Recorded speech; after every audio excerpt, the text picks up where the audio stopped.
अब मैं फ्री हूँ, मेरे हैं जून के बाद सीधा वो प्री मेड एग्जामिनेशन। अच्छा हाँ भाई, ये तुम्हारा चैप्टर कौन सा है?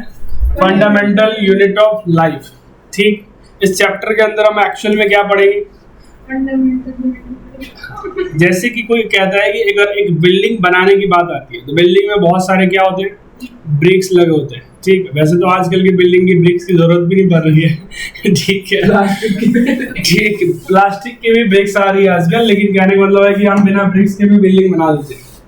बाद में आपकी चॉइस है जी, आप ग्लास लगवाना है तो ग्लास लगवाओ, कुछ और लगवाओ, है ना। तो कहता है कि जिस तरह से एक बिल्डिंग बनाने के लिए हमें छोटे छोटे यूनिट्स की जरूरत पड़ती है, जैसे कि वो ब्रिक्स है, उसी तरह से हमें हमारी लिविंग बॉडी जितने भी है, चाहे हमारी हो या फिर किसी भी तरह की ऑर्गेनिज्म का हो, उनका सबसे बेसिक पार्ट क्या है? सेल। तो इस चैप्टर के अंदर पूरी कहानी सेल के ऊपर डिपेंड कर रहा है। ठीक, तो ये तुझे दिख रहा होगा, ये क्या है सर? ये है प्लास्टिड्स। ये एक तरह का माइक्रोकॉन्ड्रिया का जो सेल के बाद जो सेल के अंदर पाया जाता है। ठीक है, हम इसकी तो डिस्कस फिलहाल नहीं कर रहे। इसमें जो इंपॉर्टेंट टॉपिक है वो ये है डिस्कवरी ऑफ सेल्स। सेल की डिस्कवरी किसने करी? एकदम याद है तुझे? तो ये एमसीक्यू में क्वेश्चंस में जो कई बार आते हैं हमारे, तो यही याद करना होगा।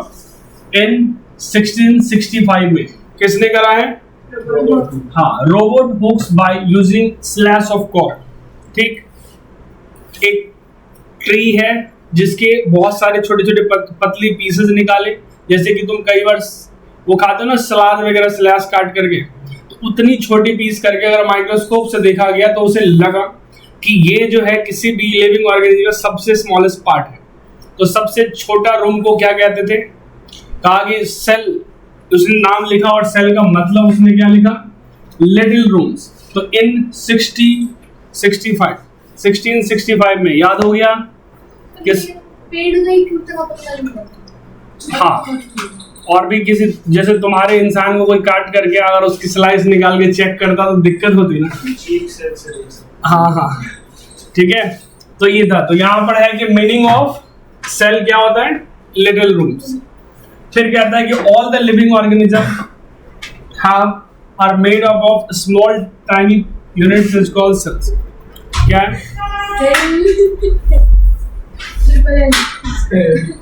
सर पढ़ना, उसने सेल नहीं दिया था, इसका नाम इसको कुछ और दिया था उसने नाम। क्या दिया था? कुछ तो दिया, मैंने पढ़ा था, याद नहीं है, बुक से लिखा था। नहीं बुक से। अरे यार मेरे सर गलत है इसलिए। सेल कितने दिए? सर गलत है? नहीं उसकी सर गलत नहीं है, बस सेल के अलावा उसने कुछ और दिया था ना, तो काट पीट के सेल कर दिया। हाँ वो ठीक है, लेकिन हमें उतनी डिटेल्स में नहीं पढ़नी है। ठीक है, काट पीट करके जो इसकी बायोलॉजी जब तुम लोगे तो उसकी काफी फुल डिटेल्स पढ़ने की जरूरत, तुम्हारी एनसीईआरटी के सिलेबस के हिसाब से जो तुझे देखना है उसके हिसाब से। तो समझ में आ गया डिस्कवरी सेल की किसने करी है? Robert Hooke's. कब करी है? 1665।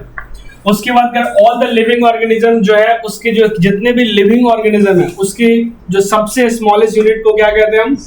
सेल। अब आता है कि फीचर ऑफ सेल्स, ये हमारे लिए इंपॉर्टेंट है। और हाँ, ये ही एक तरह का सेल थियरी का यही पार्ट भी है। जब तुम्हें आगे पूछेगा कि एक्सप्लेन द सेल थियरी क्या है, तो जो सेल के हम फीचर की बात करते हैं वही एक तरह का सेल थियरी है।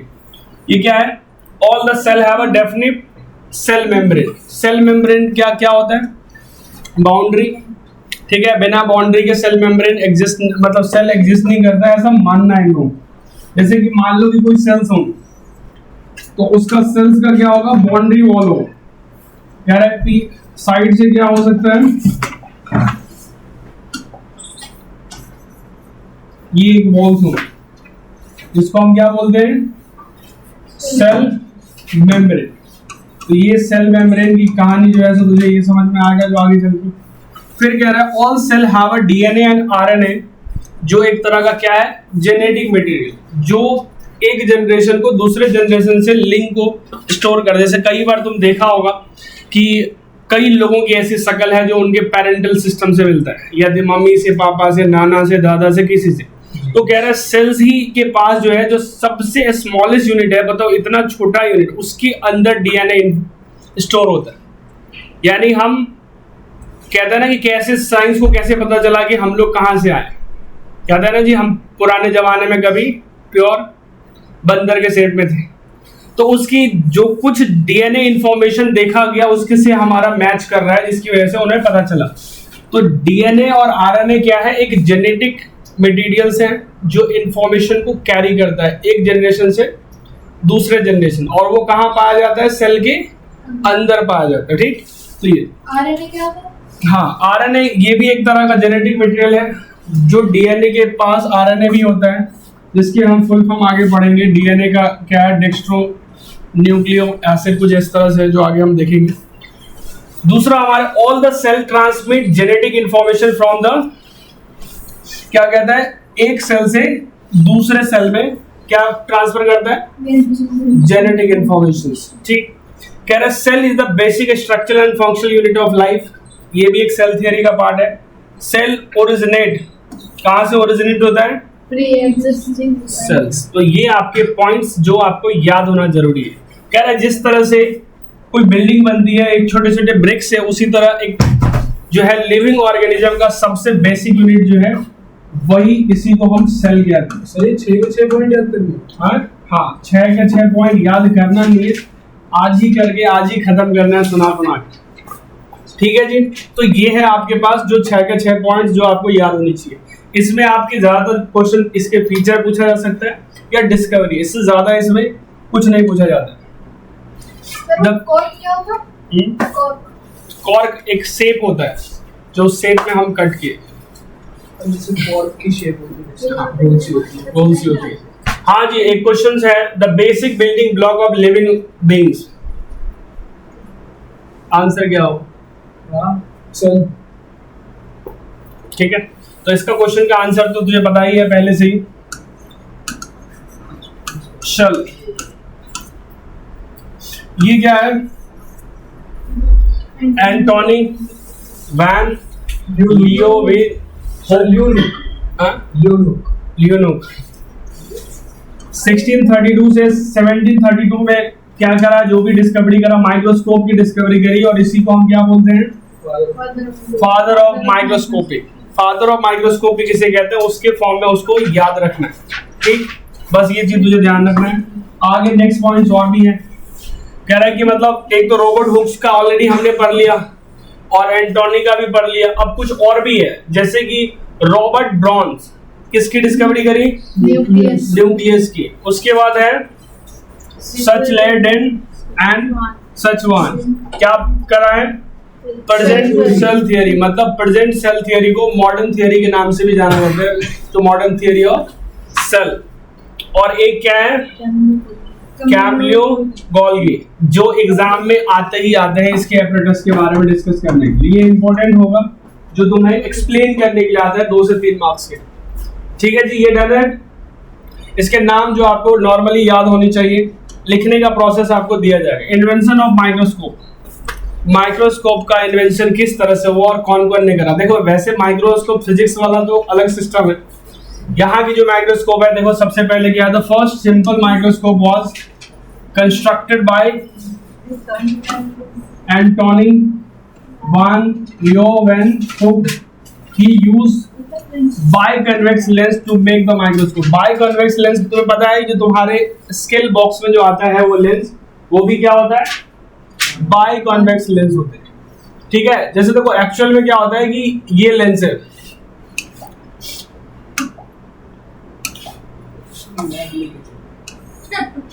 अरे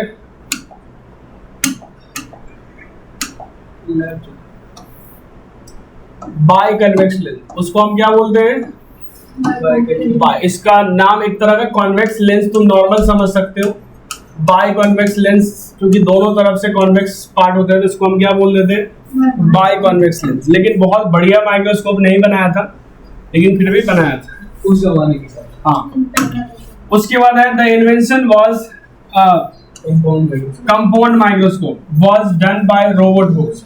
ठीक है, देखो सिंपल माइक्रोस्कोप जो है वो तुम घर पे कभी भी बना लो कैसे भी करके, जो आज की क्लास जो 10th वालों का होगा उसमें पता चलेगा कि सिंपल माइक्रोस्कोप क्या होता है। सिंपल माइक्रोस्कोप में क्या होता है, जैसे ये लेंस है, इसके बिल्कुल पास में अगर हम ऑब्जेक्ट को रख देते हैं, मान लो एक ऑब्जेक्ट तूने 1 मीटर को रख दिया, 1 मीटर छोड़ो, हाँ 1 सेंटीमीटर ले ले, एक ऑब्जेक्ट 1 सेंटीमीटर या 1 सेंटीमीटर छोड़ो 1 mm ले लेते हैं। 1 mm तो तुम्हारे स्केल में होता है ना। इतना छोटा सा ऑब्जेक्ट को तुम अगर सिंपल माइक्रोस्कोप के पास रखोगे तो इसका जो इमेज बनेगा वो आगे नहीं बन के इधर बन जाता है पीछे, और उसका जो साइज होगा हाइट वो कम से कम लगभग 1 मीटर के लगभग में हो जाता है। कितना? 1 मीटर। 1 मीटर मतलब साइज एकदम एक्सपैंड करता है काफी। और 1 मीटर नहीं होगा ये, कम से कम 1 सेंटीमीटर, क्योंकि ज्यादा इसकी पावर नहीं होती। 1 mm को कितना कर दिया? 10 गुना कर देगा, यानी तुम्हारी हाइट जितना है उसकी हाइट कितना कर देगा? 10 टाइम्स। ये सिंपल माइक्रोस्कोप का ये पावर होता है, जो हम लोगों के कंपास बॉक्स में आता है ना जो देखने के लिए, तो वो एक तरह का क्या है? सिंपल माइक्रोस्कोप, मैग्नीफाइंग ग्लास जिसको कहते हैं, वो यही बनाया है। तो तुमने देखा होगा बहुत छोटे छोटे चीजें बड़े दिखता है, या कभी तूने कंपास बॉक्स यूज ही नहीं किया होगा, ये करा है? उसमें था कभी? है। तो वही है तुम्हारा जो है सिंपल माइक्रोस्कोप। लेकिन क्या होता है कि सिंपल में, तो उसके बाद रॉबर्ट हुक ने क्या बनाया? Compound microscope. कंपाउंड माइक्रोस्कोप के फुल डिटेल्स क्लास 12 में पढ़ाया जाता है कि ये कैसे बनता है, बनाने की विधि। वैसे लोग घर पे बना सकते हैं कंपाउंड माइक्रोस्कोप, ठीक। माइक्रोस्कोप, कंपाउंड माइक्रोस्कोप डिट्टो ऐसा ही दिखता है ये तो तुम्हारा, लेकिन इसके जो अंदर की सिस्टम है वो बहुत छोटा होता है। देखो ऐसे, मतलब एक छोटा सा हम लेंस लगाते हैं और दूसरा जो है बड़ा लेंस लगाते हैं। इन दोनों 2 लेंस की मदद से हम क्या बनाते हैं? Compound microscope. तो बाय कन्वेक्स कितने लेंस यूज करते हैं? 2। जिधर ऑब्जेक्ट को देखना होता है यहाँ पे रखते हैं, और जो फाइनल इमेज बन के आता है, पहले ये इस इमेज को इतना बड़ा बनाता है, ठीक, इसको इतना बड़ा बनाता है, और फिर क्या करता है? इस इमेज को ये दोबारा से इतना बड़ा बना देता है। ये छोटा सा ऑब्जेक्ट था, पहले पहला वाला इतना छोटा बड़ा करता है, और इस इमेज को ये इतना बड़ा कर देता है। इसीलिए हम कहते हैं कि इसकी जो मैग्नीफाइंग पावर होता है कितना होता है? 2000 गुना। यानी 1 मीटर का कोई अगर ऑब्जेक्ट है तो उसको कितना दिखा सकता है? वो 2 किलोमीटर का हाइट का दिखा सकता है, ठीक। तो ये है इसका 2000 गुना मैग्नीफाइंग पावर है, एकदम बड़ा साइज में दिखा है। तो इसीलिए जो चीज हमारे आंखों से नहीं दिखता है उसको हम किससे देखते हैं? माइक्रोस्कोप से, ठीक है। तो माइक्रोस्कोप का काम होता है कि जो बहुत छोटे साइज में है उसको बहुत ज्यादा कर देना।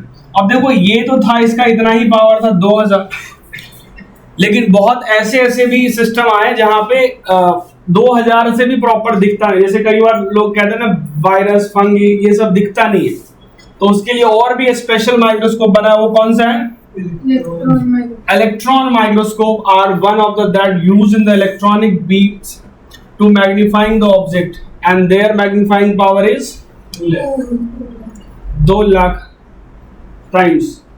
तो ये वाला जो माइक्रोस्कोप है जिससे तुम स्ट्रक्चर ऑफ एटम को देख सकते हो। एटम के अंदर जो है सो ये सिस्टम तूने कभी सुना होगा, एटम के पास न्यूक्लियस होता है और इसके अंदर इलेक्ट्रॉन। चल देख, अब देखो ये तुम्हारे पास आ गया। यहाँ पर क्या क्या कितने माइक्रोस्कोप पढ़ा हमने? पहला सिंपल माइक्रोस्कोप जिसकी मैग्नीफाइंग 10 to 100 टाइम्स होता है। दूसरा पढ़ा कंपाउंड माइक्रोस्कोप जिसका मैग्नीफाइंग पावर 2000 होते हैं, और उसके बाद नेक्स्ट इलेक्ट्रॉन माइक्रोस्कोप जिसका मैग्नीफाइंग पावर 2 लाख से ज्यादा होते हैं। तो ठीक, तो ये तुम्हारे पास सारे मैग्नीफाइंग पावर वाला सिस्टम है। अब आता है सेल थियरी किसे कहते हैं। बहुत छोटा सा सेल थियरी है, एकदम याद हो जाएंगे 2 मिनट में।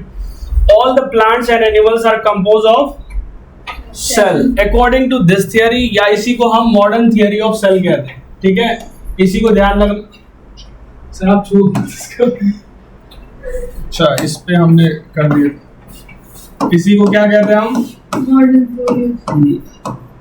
Modern theory of cell. All the plants and animals are compose of cell, याद हो जाना चाहिए साथ साथ में। दूसरा क्या है? द सेल इज द, और पीछे भी पढ़ा था तूने, all the cell arise from pre existing cell. तो ये वाला तुम्हारा सेल थियरी है जो 2 मिनट में याद हो जाएंगे। ओके, सो नेक्स्ट कहता है classification of cell on the basis of their cellular complexity. पहला क्या है? प्रोकार्योटिक सेल्स, जो एकदम तूने कई बार पहले 8th क्लास में भी शायद पढ़ा होगा। नहीं पढ़ा? नहीं। जैसे तुम्हारे पास आज के डेट में एकदम स्मार्टफोन आ गए। स्मार्टफोन से पहले भी तो कोई फोन था। बहुत भारी भरकम इतने मोटे फोन थे, ठीक, एक जैसे ईंट होता है ना, ईंट, इतना बड़ा फोन था और उसकी स्क्रीन इतनी छोटी होती थी और हाथ में फोन लेके लोग हाथ में नहीं रहते, टेबल पे रखते थे और एकदम दोनों हाथ से उठा के बात करते थे। ज़्यादा दूर ले जाके हम ले ही नहीं जा सकते थे। उसके बाद बहुत कोशिश किया गया, तो जैसे टीवी का रिमोट आता है ऐसे फोन आए फिर मार्केट में काफ़ी दिनों के बाद, इस तरह के जहाँ पे ये पूरे नंबर्स थे और छोटा सा स्क्रीन होता था ऊपर। तो ये वाला फोन लोगे, लेकिन हाँ ये भी काफ़ी भारी हुआ करता था कि अगर किसी को जोर से खींच के मार दे तो उसके कपार फट जाता। फिर जाके नई जनरेशन आए, कलर आने लगे, कलर में हल्का साइज छोटा होने लगे और इसके बाद क्या हुआ, फिर अब तो स्मार्टफोन एकदम पतले से सारा काम आता। तो उसी तरह से जैसे सेल की डिस्कवरी हुई, तो सेल जो मॉडर्न सेल नहीं था, जो पूरी तरह से डेवलप नहीं था, उसको हम क्या नाम दे दिया, प्रोकार्योटिक सेल। इसके पास जैसे जनरली हमने पढ़ा है कि सेल के पास एक सेल मेम्ब्रेन होता है, चारों साइड से कवर होता है, जो इसके पास क्या है, नहीं होता है। उसके बाद हमने देखा कि भाई प्रॉपर वेल डिफाइंड न्यूक्लियस होता है, सेल के एक सेंटर होते हैं, जो प्रोकार्योटिक में नहीं था, ठीक है। तो ये सब के बारे में तुझे पता चलेगा। तो कहते हैं कि प्रोकार्योटिक सेल क्या है, is the simplest and most ancient types of cell, पुराने जमाने के सेल हैं, ठीक।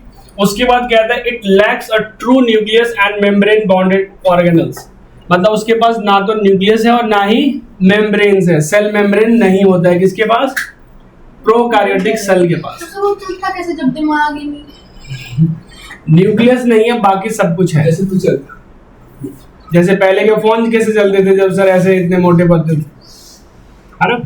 तो यही है the feature of prokaryotic cells, कह रहा है no true nucleus DNA in the nucleoid region, मतलब कह रहा है कि अगर एक तो पहली बात तुझे यही लिखना है कि उसके पास क्या होता है, ट्रू न्यूक्लियस नहीं होता है। DNA is in the nucleoid region, मतलब डीएनए का एक फिक्स पोजीशन नहीं था, क्योंकि डीएनए कहाँ पाया जाता है, न्यूक्लियस के अंदर। जब इसके पास न्यूक्लियस ही नहीं है तो डीएनए का, तो डीएनए अपना भटकता रहा था, ठीक है। मतलब पूरी बॉडी है, किसी ने बोला कि जी यहाँ पे सेल है, पता ही नहीं चल रहा है कि बैठा कैसे है, तो डीएनए उसके बीच में कहीं ना कहीं भटक रहा होता है, तो ठीक है। डीएनए पूरा रीजन में होता है।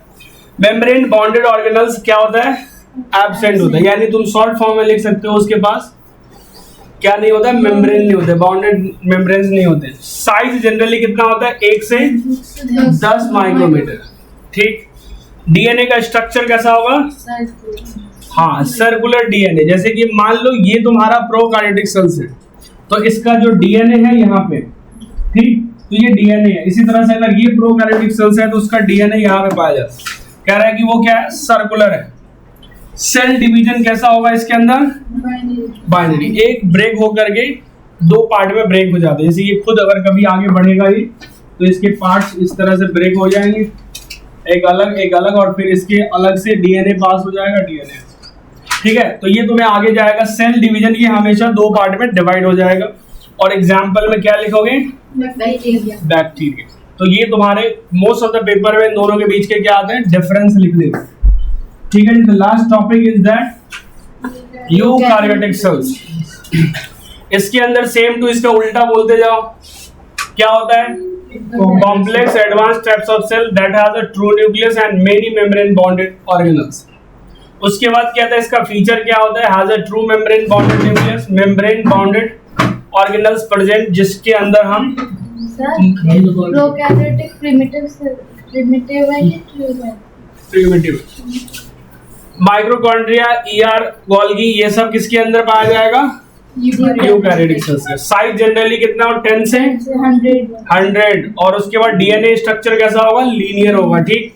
उसके बाद सेल डिवीजन इसमें कुछ अलग ही लेवल के होते हैं जो तुझे पढ़ना होगा। इन दोनों में डिफरेंस कई बार पूछा जाता है, मायोटोसिस और मियोसिस, प्लांट्स, एनिमल्स और फंगस, ये सारे के सारे किसके अंदर आ जाते हैं, यूकैरियोटिक सेल्स। तो आज का टॉपिक आपका यहाँ तक था सेल का, जिसको लिखने भी है और फिर याद भी करने हैं अच्छे से, ओके। तो जितना जल्दी में फ्रंट पेज से वीडियो अच्छा लगा हो तो चैनल को लाइक एंड सब्सक्राइब करना ना भूलें और दोस्तों